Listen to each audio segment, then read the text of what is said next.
Our country needs a third party to keep these two parties in order, and you're going to have to be a part of that process.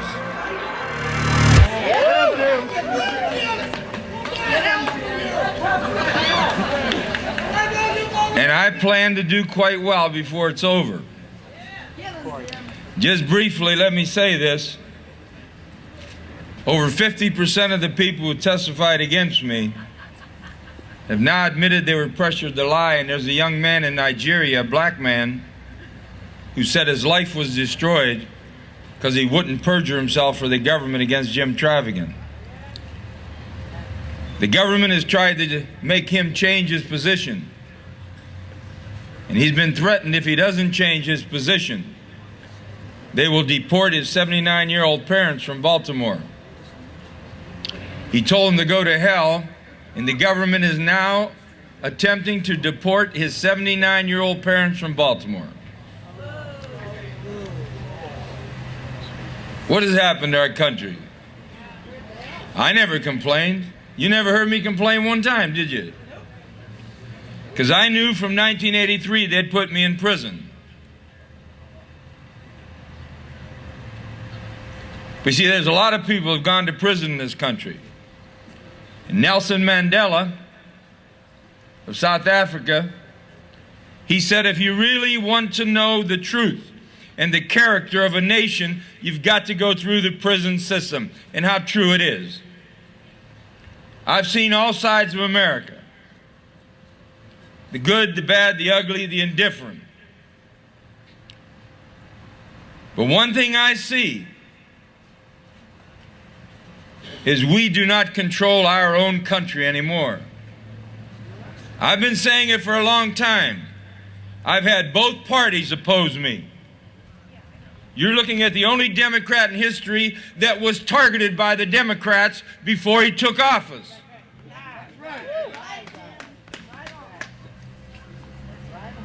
And I don't know what's happened to these parties. I want to commend you on a day like this for coming out.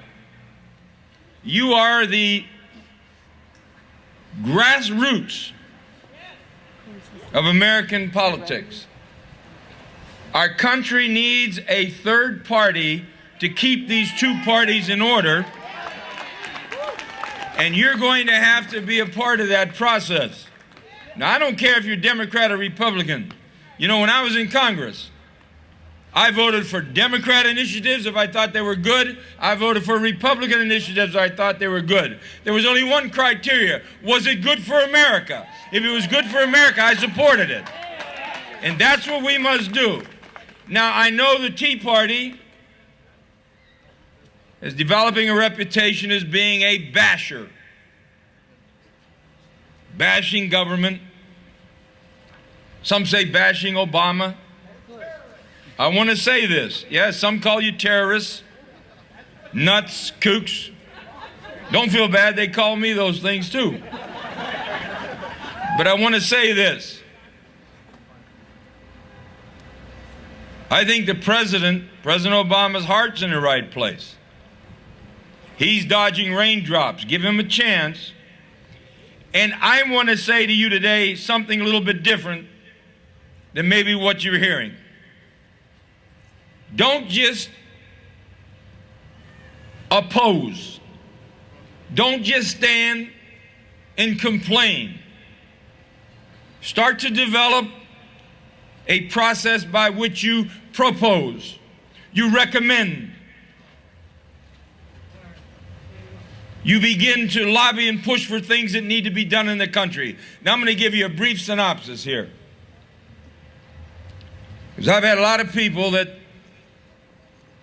disagree with both sides, Republican and Democrats, for years. We have a progressive communist income tax in the United States of America. We have to abolish the IRS and repeal the 16th Amendment. This should be your rallying cry. Now people say Traficant makes fiery speeches. He's going to get you all excited, but nothing's ever going to happen from it. Well, they said that 20 years ago when I set out to change the burden of proof in a civil tax case. It took me 12 years because you were guilty in the eyes of the IRS. 12 years, but in 1998, the trafficking language was put into the reform bill, and 95% of tax cases are civil, and now the burden of proof is on the government. You're innocent till proven guilty. Damn it, they said that would never happen. But that's nothing. I see the politicians now all starting to beat their chests that they're going to audit the Federal Reserve Board. After the audit's over, they'll all put their hands in their lapels here, like John Kennedy, and say, we audited the Federal Reserve. We're really going to straighten those international bankers out. We don't need an audit of the Federal Reserve, folks. We've got to abolish the Federal Reserve. This is not as radical as you think. See, there's one basic program, foundation, predicate by which we function. As Americans, we're capitalists. And we follow a constitution, the Constitution of the people. And the Constitution is quite clear. A Republican, and a great Republican back here, touched on one issue. It says Congress shall regulate commerce with foreign nations, not open the damn door. Regulate, look it up. It means that the machinations of international commerce shall be adjusted pursuant to the benefits of the American people. Tell me where that's going on now. We've got a $750 billion trade deficit. My dad was a truck driver, but he told me one thing. If you buy more than you sell, you go bankrupt. Ladies and gentlemen, $750 billion trade deficit. How can we survive? The second issue, the Constitution says Congress shall coin the money, not a bunch of international bankers.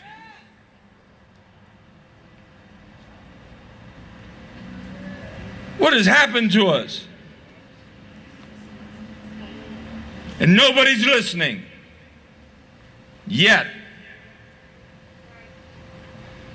I want you to look very carefully at one of my last bills.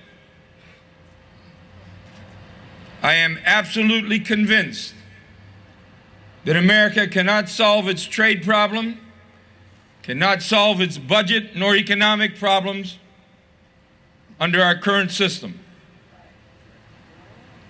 The foundation of the Communist Party, Karl Marx, was a progressive income tax that must be eliminated, and I've recommended.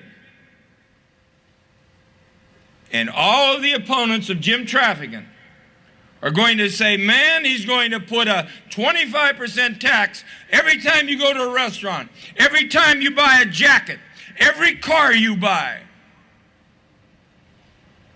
Because the Traficant program abolishes the IRS, repeals the 16th Amendment, and places a flat, final retail sales tax of 25%. Now listen.